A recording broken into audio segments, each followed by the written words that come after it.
Good morning. I'm parked up at the Waterfall car park between Alva and Tullicoultry. I'm just going to take a short walk into the Ochils. I'm not planning on doing any of the hills this morning. The idea of today's video is just to show you some of the access and the exit points in some of the hills. It's quite a different walk today. There's a bit of a woodland walk, some Land Rover track, and then just a slight sort of boggy area. And then hopefully, if the cloud clears a bit, some nice views down at Alba Glen on the way home. So stick with us and I hope you enjoy it. This is where we start our walk today. We just come straight opposite the car park onto the ash path. You'll see the sign for the silver mine, about half a mile, and it's all way marked with these red posts.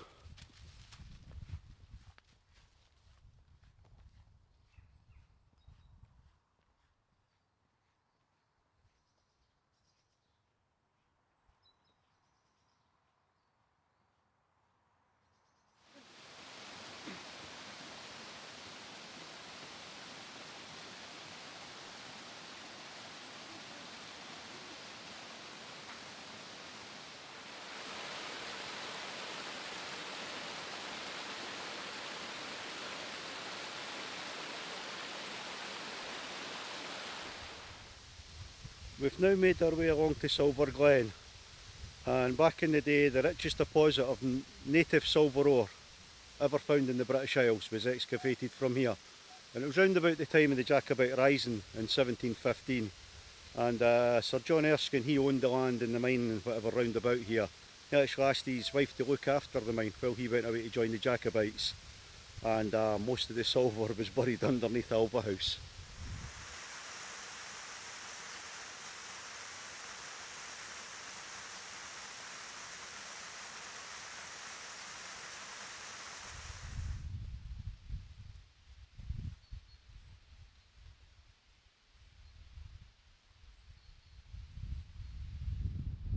So once you leave Waterfall Wood, you just make your way up onto the Land Rover track and start going up the long and windy section, quite steep. It's known as the Gowls. You might eventually get your first glimpse of the Nebit. And just bear in mind, if you're bringing your dog up here like I have today, most of the Ochils is used for sheep grazing. So be respectful, keep your dog in the lead when you're round about the sheep, and keep your dog under control. I'm just near the top of the Gowls now, and I'm just looking across onto the path going up onto Woodhill. I actually forgot to point out the access points down through the woodland walk, so if I remember I'll try and point them out on the way back. They're fairly obvious, you can't really miss them, and unfortunately Woodhill, it's quite a steep one and the only way is up. Still standing in the same spot and looking up this track where we're going to go. Now you have got the option of going this way and you can head up onto the Nebit. Now it's not the biggest hill in the Ochils, it stands at about, I think it's about 449 metres. But the idea, we're not going up the path on the left here, as this is where we're going to come back down. We're just going to keep continuing up this track to the right, and we'll point out a couple of more hills on the way up.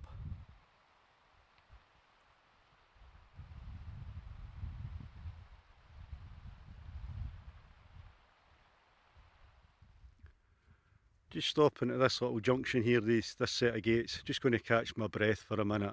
My whole fitness has, let's just say, declined over the winter slump. I'm just looking back down onto the River Forth there, so it just shows you the kind of height that you're managing to gain just coming up that quite straightforward, simple track there. I can see the Carden and Clickmannon bridges, and if you just look over, there's the small track going up. This eventually does take you back up onto the Nebit that I pointed out earlier. And again, it's not the biggest of the Ochils, but it's well worth a visit. The views for there are pretty spectacular, they really are nice. So just panning along here, sorry about the handheld phone work here. That's Craighorn up there, it's quite an interesting and impressive hill. I always like the views for that as I'm going up along the track. And again, pretty soon I will be over at the back of that hill at the moss area, and I will point out the access onto that hill, and later on in this video I'll show you how to get back off.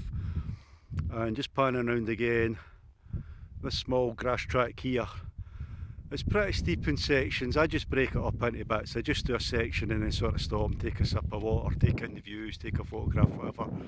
And eventually you'll end up making your way up onto Ben Ever.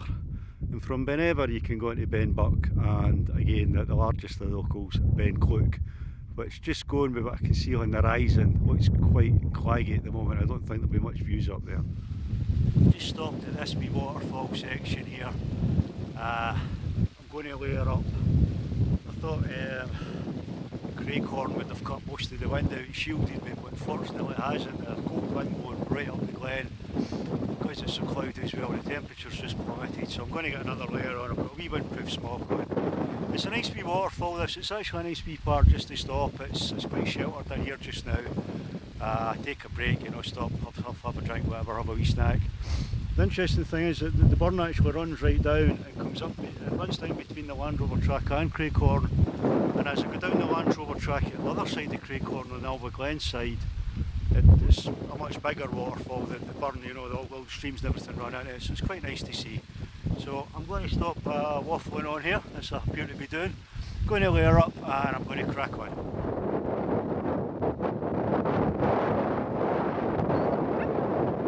Just coming across this track that comes up off the right hand side of the Land Rover track. This is the access point for the way up to Ben Buck. Just sort of aim for this wee bit here.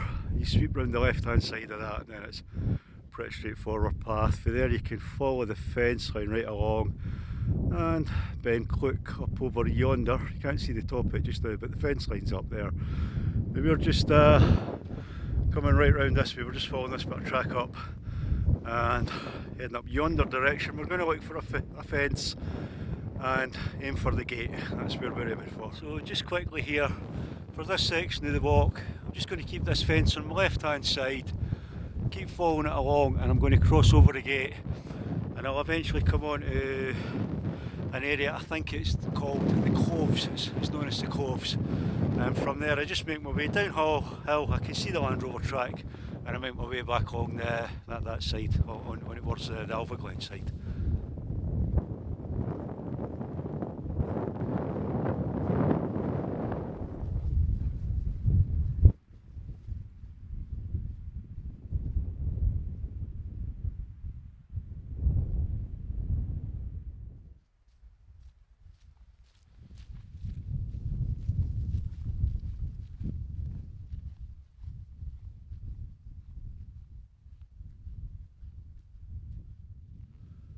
So after making our way down off the Coves, we're in this lovely sheltered wee spot in between the hills. We're a wee bit of shelter for the wind now. The path forks off, so we're looking down into what's going to be Alba Glen, and the path sweeps off sharply to the left, also goes to the right, but we're wanting the one to the left over this way, and you can actually see the Land Rover track that we're going to take back down and go all the way along, and there's the Nebit there and Craighorn up there.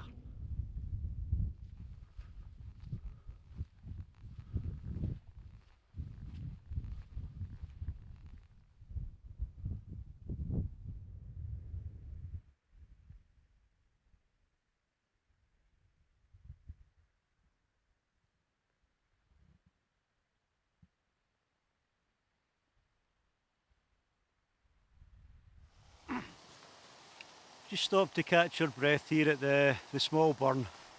We're on the east side of Alva Glen on the high track. It's been really nice walking along here. This is also the drop-off point for Craighorn. You've got Craighorn here, and just to the right of the phone there's actually a track that takes you up onto the Nebit. Up in the background you can actually see part of the track for going up to Ben Ever, and also the Land Rover track, sorry, that we walked along. Now the small waterfall I recorded earlier on, that actually again increases into the burn and it runs into here. And there's also a very small stream, it's between Ben Buck and Ben Ever. And it's only a few inches wide, it's just a small trickle of stream. And I've passed over it a few times, I've recorded it in a couple of my camping videos. I just find it quite amazing that this is where it eventually runs, and then it runs down into Alva Glen and the large waterfall that everybody takes a photograph there. This is where it ends up, so I'm just going to keep coming along the track and We'll put another wee bit of footage on in a bit. I've always been intrigued with these wee fire baskets. I don't know if you can see this very well or not. This is on the shoulder here coming along from the glen. There's also one in Demaya. And I believe they're Jubilee baskets. It was to commemorate the Queen's Silver Jubilee, so I think that was back in 1977. I'm sure I've still got my wee coin somewhere when I was a lad. I don't know if they've been here since 1977. I'm hoping one of the locals can put me right on that one. But anyway, it'd be interesting to have seen these things lit up at night during the celebrations.